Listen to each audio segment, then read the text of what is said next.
মহাভারতের পর পাণ্ডবদের কি হয়েছিল? কুরুক্ষেত্রের যুদ্ধ শেষ হয়েছে। চারিদিকে শুধু ধ্বংস আর মৃত্যু। ভাঙা রথ, পড়ে থাকা অস্ত্র আর লক্ষ লক্ষ প্রাণহীন দেহ। একটা ভাঙা রথের চাকা কাদায় অর্ধেক ডুবে আছে। তার উপর কৌরবদের ছেঁড়া পতাকা বাতাসে কাঁপছে, যেন একটা সভ্যতার শেষ নিঃশ্বাস। আকাশ থেকে দেখলে বোঝা যায় এই ধ্বংসের আসল চেহারা। প্রায় 40 লক্ষ যোদ্ধা প্রাণ হারিয়েছে এই 18 দিনে। এটাই ছিল মানব সভ্যতার সবচেয়ে ভয়াবহ যুদ্ধ। 5 পাণ্ডব দাঁড়িয়ে আছেন যুদ্ধক্ষেত্রের শেষ প্রান্তে। তারা জিতেছেন, কিন্তু তাদের চোখে বিজয়ের আনন্দ নেই। আছে শুধু অসীম শূন্যতা। যুধিষ্ঠিরের চোখে তাকালে বোঝা যায় এই জয়ের মূল্য কতটা ভয়ানক। তার গালে শুকনো রক্তের দাগ, চোখে জল জমেছে কিন্তু পড়ছে না, কারণ কান্নার জন্যও শক্তি লাগে। যুদ্ধের পর যুধিষ্ঠির ফিরে এলেন হস্তিনাপুরে।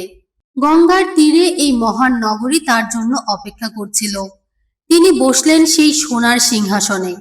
ন্যায়ের সাথে ধর্মের সাথে রাজ্য শাসন শুরু করলেন। কিন্তু তার চোখে সবসময় একটা ক্লান্তি ছিল, যেন মুকুটের ভার শুধু মাথায় নয়, আত্মাতেও চেপেছে। 36 বছর কেটে গেল। হস্তিনাপুর সমৃদ্ধ হলো, জমজমাট মন্দির তৈরি হলো, প্রজারা সুখে থাকলো। কিন্তু সময়ের সাথে সবকিছু বদলায়। আর সেই বদল আসতে বেশি দেরি হলো না।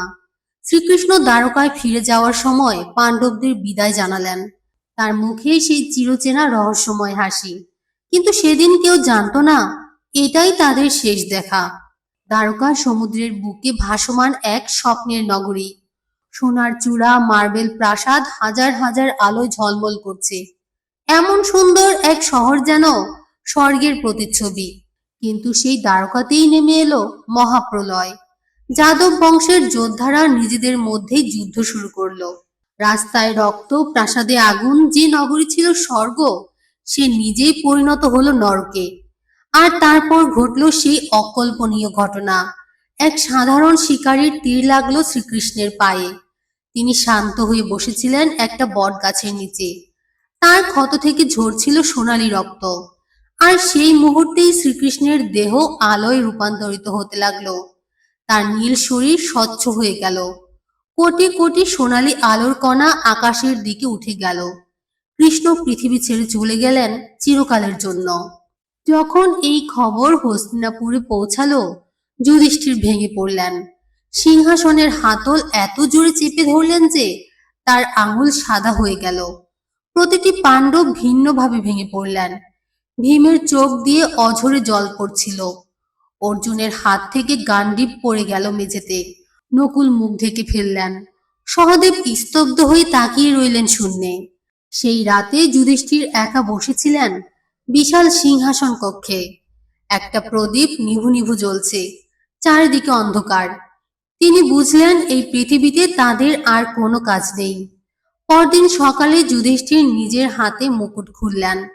সেই ভারী সোনার মুকুট, যার মধ্যে ছিল একটা গোটা সাম্রাজ্যের দায়িত্ব। তিনি এক মুহূর্ত সেটার দিকে তাকালেন, তারপর চিরকালের জন্য নামিয়ে রাখলেন। অভিমন্যুর ছেলে পরীক্ষিতকে সিংহাসনে বসানো হলো। মাত্র 12 বছরের ছেলে। যুধিষ্ঠির নিজের হাতে তার মুকুট পরিয়ে দিলেন। একটা যুগের শেষ, নতুন যুগের শুরু। এরপর 5 ভাই একে একে তাদের রাজকীয় অলংকার আর বস্ত্র খুলে রাখলেন। যুধিষ্ঠিরের বাহুবন্ধ, ভীমের বর্ম, অর্জুনের ধনুক, নকুলের গয়না, সহদেবের আংটি সব জমা হলো একটা পাথরের টেবিলে। রাজপ্রাসাদের বিলাসিতা ত্যাগের সময় এসেছে। 5 পাণ্ডব বাকলের পোশাক আর দ্রৌপদী সাদা শাড়ি পরে হস্তিনাপুরের দরজা দিয়ে বেরিয়ে পড়লেন। পেছনে শত শত মানুষ কাঁদছে, ফুল ছুটছে, কিন্তু তাদের কেউ পিছনে ফিরে তাকালেন না। রাজপ্রাসাদের মসৃণ মেঝে থেকে প্রথমবার খালি পা পড়ল রুক্ষ মাটিতে। এই একটা পদক্ষেপেই সবকিছু বদলে গেল। সম্রাট থেকে সন্ন্যাসী। তারা যখন হাঁটছেন, পেছন থেকে একটা সোনালী বাদামি রঙের কুকুর নীরবে এসে যুধিষ্ঠিরের পাশে হাঁটতে শুরু করলো। কেউ জানে না এটা কে, কোথা থেকে এলো, কিন্তু কুকুরটা যেন জানে এটাই তার জায়গা। এভাবেই শুরু হলো তাদের মহাপ্রস্থান, শেষ যাত্রা। প্রথমে পূর্ব দিকে, তারপর দক্ষিণে, তারপর পশ্চিমে, সমুদ্র তীর ধরে তারা পুরো ভারতবর্ষ প্রদক্ষিণ করলেন। গন্তব্য উত্তরের মেরু পর্বত, যেখান থেকে সশরীরে স্বর্গে যাওয়া যায়। পূর্ব উপকূল ধরে হাঁটতে হাঁটতে একদিকে সমুদ্রের ঢেউ ভাঙছে, অন্যদিকে ঘন জঙ্গল। প্রকৃতির বিশালতার সামনে তারা ছয়জন আর একটা কুকুর কতটা ক্ষুদ্র। দক্ষিণের মরুভূমিতে রোদ ঝলসে দিচ্ছে, গলা শুকিয়ে আসছে। ভীম কাঁধে জলের পাত্র বইছেন, নকুলের ফর্সা চামড়া পুড়ে যাচ্ছে, কিন্তু কেউ থামছেন না। কুকুরটাও হাঁপিয়ে হাঁপিয়ে পা মিলিয়ে চলছে পশ্চিম সমুদ্র তীরে। সূর্যাস্তের সময় তাদের ছায়া পড়েছে ভেজা বালিতে, কমলা আকাশ, শান্ত ঢেউ, আর ছয়টি ক্লান্ত মানুষের ছায়ামূর্তি। সুন্দর দেখতে, কিন্তু ভেতরে লুকিয়ে আছে আসন্ন বিপদের আভাস। অবশেষে তারা উত্তরে ঘুরলেন, আর দূরে দেখা গেল হিমালয় পর্বতে ঢাকা বিশাল পর্বতশ্রেণী। দিগন্ত জুড়ে দাঁড়িয়ে আছে যেন পৃথিবীর শেষ দেওয়াল। এই পর্বত চূড়াতেই তাদের গন্তব্য। হিমালয়ের পথে ওঠা শুরু হলো। দ্রৌপদী খালি পায়ে ধারালো পাথরের উপর দিয়ে হাঁটছেন। তার পা থেকে রক্ত ঝরছে, ঠান্ডা বাতাস তার চুল আর শাড়ি উড়িয়ে নিয়ে যাচ্ছে, কিন্তু তার মুখে এখনো সেই রাজকীয় দৃঢ়তা। পথ ক্রমশ সরু আর ভয়ঙ্কর হয়ে উঠছে। একদিকে খাড়া পাহাড়, অন্যদিকে হাজার ফুট গভীর খাদ। ভীমকে তার বিশাল শরীর নিয়ে পাশ ফিরে হাঁটতে হচ্ছে। কুকুরটা অবাক করা দক্ষতায় পাথরের ফাঁক দিয়ে এগিয়ে যাচ্ছে। আর তখনই ঘটল প্রথম বিপর্যয়। দ্রৌপদীর চোখ হঠাৎ বিস্ফারিত হলো। তার মুখে ফুটে উঠল ব্যথা আর অবিশ্বাস। দ্রৌপদী বরফের উপর ঢলে পড়লেন। তার সাদা শাড়ি বরফে ছড়িয়ে গেল ফুলের পাপড়ির মতো। কালো চুল সাদা বরফে এক করুণ ছবি আঁকলো। তার হাত সামনের দিকে বাড়ানো, যেন শেষবারের মতো কাউকে ধরতে চাইছেন। ভীম পেছনে ফিরে চিৎকার করে উঠলেন। তার বিশাল শরীর কাঁপছে, চোখের জল জমে বরফ হয়ে যাচ্ছে গালে। তিনি ছুটে যেতে চান, কিন্তু সামনে যুধিষ্ঠির হাঁটছেন পেছনে না তাকিয়ে। যুধিষ্ঠির সামনে তাকিয়ে বললেন, দ্রৌপদী পঞ্চপাণ্ডবের স্ত্রী হয়েও অর্জুনের প্রতি বেশি পক্ষপাত করতেন। এই পক্ষপাত ছিল তার দোষ। কথাগুলো বলতে তার গলা কাঁপেনি, কিন্তু তার গালে একটা হিমায়িত অশ্রুর দাগ চিকচিক করছিল। যতই তারা উপরে উঠছেন, দ্রৌপদীর দেহ ততই ছোট হয়ে যাচ্ছে পেছনে। বরফে একটা সাদা বিন্দু। এই দূরত্ব আর কোনোদিন কমবে না। এরপর সহদেবের পালা। পাণ্ডবদের মধ্যে সবচেয়ে জ্ঞানী, কিন্তু তার মধ্যে একটা সূক্ষ্ম অহংকার ছিল। তিনি মনে করতেন জ্ঞানে তার সমকক্ষ আর কেউ নেই। সেই গোপন দম্ভ ফুটে উঠল তার চোখে। সেই গোপন দম্ভ ফুটে উঠল তার চোখে। আর তারপরেই চোখ নিভে গেল। সহদেবের শরীর হিমবাহের উপর লুটিয়ে পড়ল। বরফে চারজন পাণ্ডব আর কুকুরটা এগিয়ে যাচ্ছে সামনে, আর তাকানোর উপায় নেই। তারপর নকুল, পাণ্ডবদের মধ্যে সবচেয়ে সুন্দর। পাহাড়ের বরফে নিজের প্রতিবিম্ব দেখে তার মনে এক মুহূর্তের জন্য ফুটে উঠল সেই পুরনো গর্ব, আমার মতো সুন্দর আর কেউ নেই। আর সেই মুহূর্তেই তার চোখ নিভে গেল। নকুলের পতনটাও ছিল তার মতোই সুন্দর, যেন একটা ফুল ঝরে পড়ল বরফে। কিন্তু সৌন্দর্যের এই কবিতায় লুকিয়ে আছে একটা নিষ্ঠুর সত্য। অহংকার তা যত ছোটই হোক, মুক্তির পথে সবচেয়ে বড় বাধা। এখন মাত্র তিনজন, যুধিষ্ঠির, ভীম আর অর্জুন, সাথে সেই বিশ্বস্ত কুকুর। হাঁটু পর্যন্ত বরফে ডুবে তারা এগিয়ে চলেছেন। পেছনে পড়ে থাকা প্রিয়জনদের দেহ ক্রমশ ছোট হয়ে মিলিয়ে যাচ্ছে। এবার ঘুরে তাকান অর্জুনের দিকে। মহাবীর অর্জুন, যার তীর কখনো লক্ষ্যভ্রষ্ট হয়নি, আজ সেই চোখ ঝাপসা হয়ে আসছে, সেই বিখ্যাত আঙুলগুলো কাঁপছে। তিনি বুঝতে পারছেন এবার তার পালা। অর্জুন হাঁটু গেড়ে বরফে পড়ে গেলেন। যে হাত একদিন দেবতাদেরও পরাজিত করেছিল, সেই হাত আজ শূন্যে হাতড়াচ্ছে। ভীম আবারও চিৎকার করে উঠলেন, অর্জুনের দোষ কি জ্যেষ্ঠ? যুধিষ্ঠির বললেন, অর্জুনের মধ্যে ছিল অতিরিক্ত আত্মবিশ্বাস। তিনি দাবি করেছিলেন একদিনে সব শত্রু ধ্বংস করবেন, কিন্তু করতে পারেননি। আর অন্য যোদ্ধাদের প্রতি কখনো কখনো ঈর্ষাও করতেন। অর্জুনের নিথর দেহ পড়ে আছে পাহাড়ের চূড়ায়। মেঘ ভেসে যাচ্ছে তার নিচ দিয়ে। আর তারপর কাঁপতে শুরু করলো ভীমের হাত। সে বিশাল হাত যা দিয়ে তিনি রাক্ষস বধ করেছেন, লোহা বাকিয়েছেন। আজ ঠান্ডায় আর শোকে অসহায়ভাবে কাঁপছে ভীম। পাণ্ডবদের মধ্যে সবচেয়ে শক্তিশালী সেই দৈত্যাকার মানুষটা আজ টলছেন। তার দোষ ছিল অতিরিক্ত ভোজন আর শক্তির অহংকার। দুঃশাসনের বুকের রক্তপান, দুর্যোধনের উড়ু ভাঙা বীরত্ব হলেও ছিল প্রতিহিংসার বিষ। ভীমের পতন ছিল ভূমিকম্পের মতো। তার বিশাল দেহ বরফে আছড়ে পড়তেই চারিদিকে ফাটল ধরে গেল। বরফ উড়ল ঝড়ের মতো। সবচেয়ে শক্তিশালী মানুষটার শেষ এভাবেই হলো। এখন শুধু যুধিষ্ঠির আর সেই রহস্যময় কুকুরটি। দুটো পা আর চারটে থাবা বরফে রক্তের দাগ রেখে একটানা এগিয়ে চলেছে। বাতাস তাদের পায়ের ছাপ মুছে দিচ্ছে, যেন পৃথিবী তাদের চলে যাওয়ার কোনো চিহ্নই রাখতে চাইছে না। চারিদিকে শুধু সাদা বরফ আর কালো পাথর। পৃথিবীর সবচেয়ে নির্জন জায়গা, সেখানে দুটো ক্ষুদ্র বিন্দু, একটা মানুষ আর একটা কুকুর উঠে চলেছে সেই চূড়ার দিকে, যেখানে অদ্ভুত সোনালী আলো জ্বলছে। অবশেষে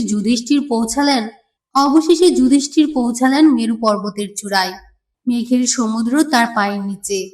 হিমালয়ের চূড়াগুলো দ্বীপের মতো জেগে আছে মেঘের মধ্যে। কুকুরটা শান্তভাবে তার পায়ের কাছে বসে তার দিকে তাকাচ্ছে, যেন কিছু একটা জানে যা যুধিষ্ঠির এখনো জানেন না। আকাশে একটা সোনালী আলোর বিন্দু দেখা গেল। সেটা ক্রমশ বড় হচ্ছে। নিচে নামছে কিছু একটা, আসছে স্বর্গ থেকে। সেটা ছিল দেবরাজ ইন্দ্রের রথ, সোনার রথ। আলোর পাখা মেলা চার সাদা ঘোড়া তাকে টানছে। রথের আলোতে পাহাড়ের বরফ গলে যাচ্ছে। ইন্দ্র নিজে দাঁড়িয়ে আছেন সেই রথে।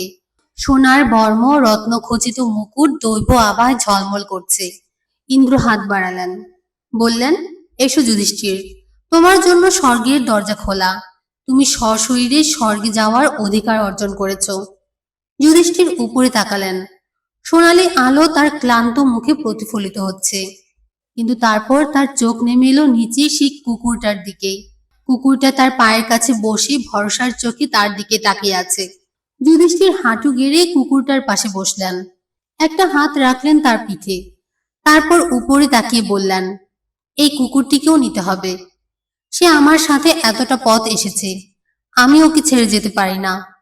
তার ক্ষত বিক্ষত হাতটা কুকুরের মাথায় রাখা। কুকুরের বিশ্বস্ত চোখ তার দিকে তাকিয়ে। এই একটা দৃশ্যে লুকিয়ে আছে সমগ্র মহাভারতের সবচেয়ে বড় শিক্ষা। ভালোবাসা আর বিশ্বস্ততার চেয়ে বড় কোনো ধর্ম নেই। ইন্দ্র অবাক হলেন। তার মুখে রাগ আর বিস্ময়। তিনি বললেন, স্বর্গে কুকুরের কোনো স্থান নেই। এই জীবকে ছেড়ে এসো। কিন্তু যুধিষ্ঠির নড়লেন না। পর্বতের চূড়ায় এক অসাধারণ দৃশ্য। একদিকে স্বর্গের দরজার সোনার রথ, দেবরাজ ইন্দ্রের অসীম ক্ষমতা নিয়ে দাঁড়িয়ে। অন্যদিকে একটা কুকুর, আর যুধিষ্ঠির বেছে নিলেন কুকুরটাকে। বললেন, প্রয়োজনে স্বর্গ ত্যাগ করব, কিন্তু এই বিশ্বস্ত প্রাণীকে ত্যাগ করব না। আর ঠিক সেই মুহূর্তে কুকুরের চোখে অদ্ভুত আলো জ্বলে উঠল। সাধারণ বাদামি চোখ হঠাৎ নীল সাদা আলোয় ভরে গেল। এ তো সাধারণ কুকুর ছিল না। কুকুরের শরীর থেকে আলো বিস্ফোরিত হলো। ছোট চেহারা বড় হতে লাগলো। লোম মিলিয়ে গেল আলোর কণায়। আর সেখান থেকে আবির্ভূত হলেন এক 8 ফুট উঁচু দৈব মূর্তি। চার হাতে ন্যায়দণ্ড, দাড়িপাল্লা, পদ্ম আর আশীর্বাদ মুদ্রা। ইনি স্বয়ং ধর্মদেব, যুধিষ্ঠিরের পিতা। এটি ছিল শেষ পরীক্ষা, আর যুধিষ্ঠির উত্তীর্ণ হলেন। ধর্মদেব ছেলের দিকে তাকালেন গভীর ভালোবাসায়। একটা হাত রাখলেন যুধিষ্ঠিরের মাথায়। সোনালি আলো বয়ে গেল তার শরীরে। যুধিষ্ঠিরের চোখ দিয়ে অবশেষে জল গড়িয়ে পড়ল। দুঃখের নয়, চেনার জল। পিতা আর পুত্রের মিলন, সৃষ্টির সবচেয়ে উঁচু চূড়ায়। যুধিষ্ঠির উঠে পড়লেন ইন্দ্রের রথে। রথ আকাশে উঠতে লাগলো। হিমালয় ছোট হয়ে যাচ্ছে পায়ের নিচে। মেঘ সরি দিয়ে দেখা গেল একটা সোনালী পথ, যেটা সোজা স্বর্গের দরজায় গেছে। স্বর্গ এক অকল্পনীয় জগৎ। সোনার প্রাসাদ, স্ফটিকের চূড়া, আলোর নদী উপরের দিকে বয়ে যাচ্ছে। গাছে জলজল করছে রত্নের মতো ফল। এমন সৌন্দর্য যা কোনো মানুষ কল্পনাও করতে পারে না। কিন্তু স্বর্গে ঢুকতে যুধিষ্ঠিরের চোখ থমকে গেল। সোনার সিংহাসনে বসে আছেন দুর্যোধন, সেই দুর্যোধন যিনি ছিলেন অন্যায়ের প্রতীক, যার জন্য এই সমস্ত যুদ্ধ। তিনি স্বর্গে, আর দ্রৌপদী, ভীম, অর্জুন তাদের কোথাও দেখা নেই। যুধিষ্ঠিরের মুখে ফুটে উঠল অবিশ্বাস, তারপর ক্রোধ, তারপর তীব্র বিশ্বাসঘাতকতার যন্ত্রণা। তার শান্ত মুখ প্রথমবারের মতো লাল হয়ে উঠল।